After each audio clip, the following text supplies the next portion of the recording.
자, 상생도, 상극도, 그 다음에 상생과 상극을 합쳐놓은 생극도, 상생상극도라고 하셔도 돼요.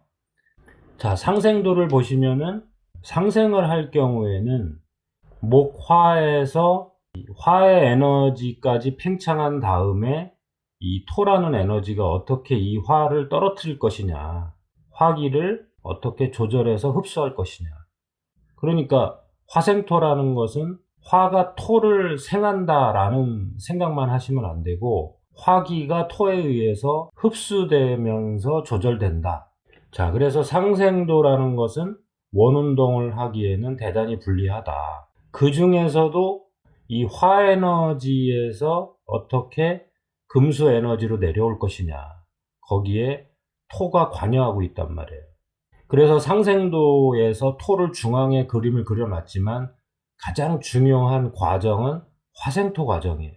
왜냐하면 화생토가 되지 않으면 에너지는 팽창한 다음에 흩어지게 돼 있다는 뜻이죠. 에너지를 보존시키기 위해서는 화생토를 거치지 않고서는 금수라는 과정은 생길 수가 없는 거예요. 목화의 에너지가 다시 금수의 에너지로 흡수가 된다는 거, 그게 제일 어려운 거죠. 그런데 토가 화생토 과정을 거쳐서 그 역할을 한다는 거죠. 자, 그 다음에 상극도를 보시면은 상생도와 다른 흐름을 갖고 있어요. 여기 보세요. 수극화, 화극금, 금극목, 목극토, 토극수 하면서 상생도와 반대 방향으로 흐르면서 형성이 되고 있죠.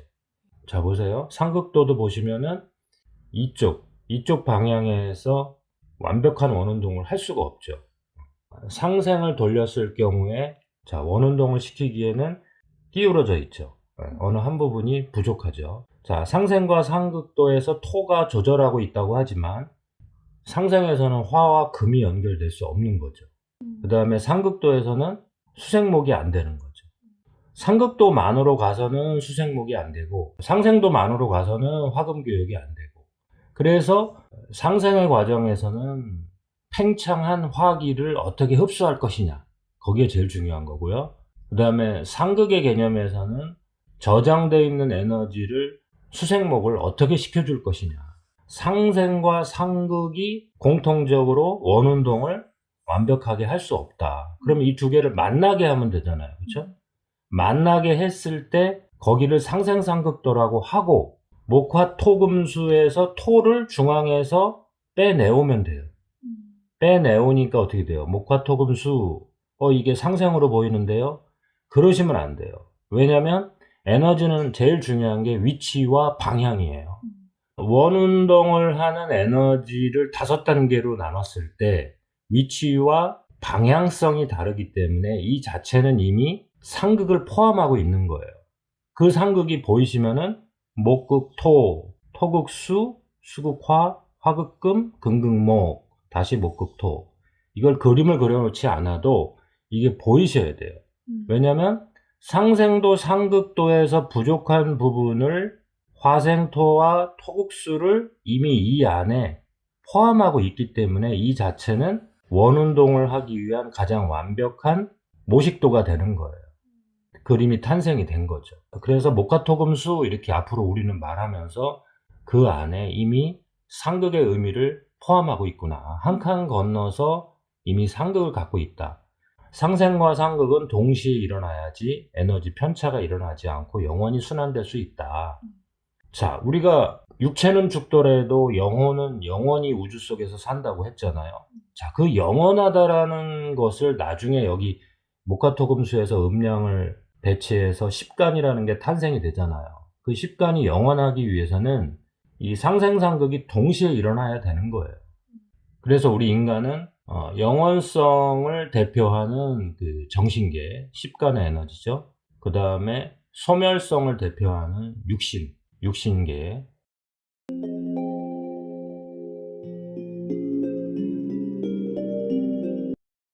12지의 에너지로 만들어지는 거예요. 정신과 육신으로 만들어지는 거예요. 그래서 목화토금수가 상생도라고 앞으로는 하지 마시고 목화토금수 자체가 생극도라고 이해가 되셔야 돼요. 상생과 상극이 동시에 일어나면 에너지는 편차 없이 순환할 수 있다. 이런 대원칙을 갖고 있으셔야 돼요. 자, 보세요. 목생화 하는 순간 뭐예요? 생극이 동시에 작동해야 되죠. 그럼 화극금 한단 말이에요. 그러면 금은 금생수 한단 말이에요. 그럼 수는 수극화 하기 때문에 이 화기가 조절이 된단 말이에요.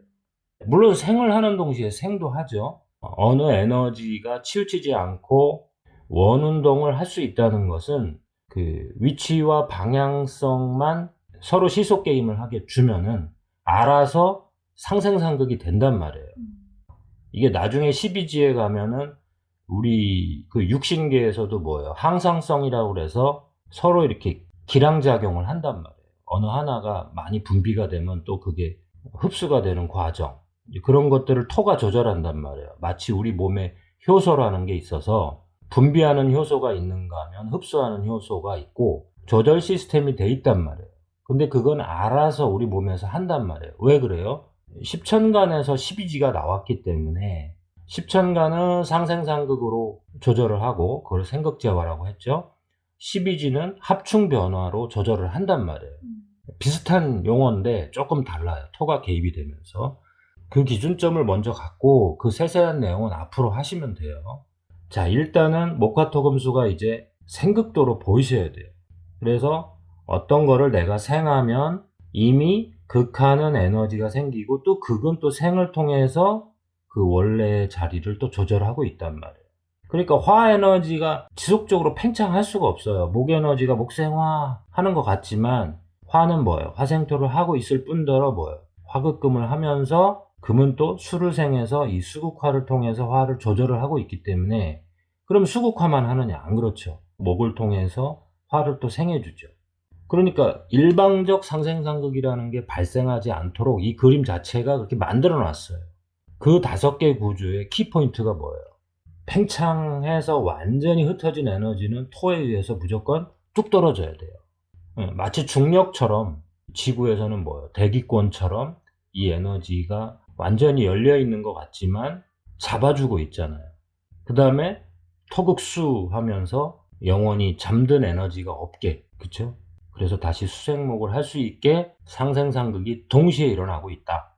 자, 목화토금수를 이렇게 돌리는 연습을 조금만 해보시면 의외로 어렵지 않다. 적용을 해보셔야 돼요.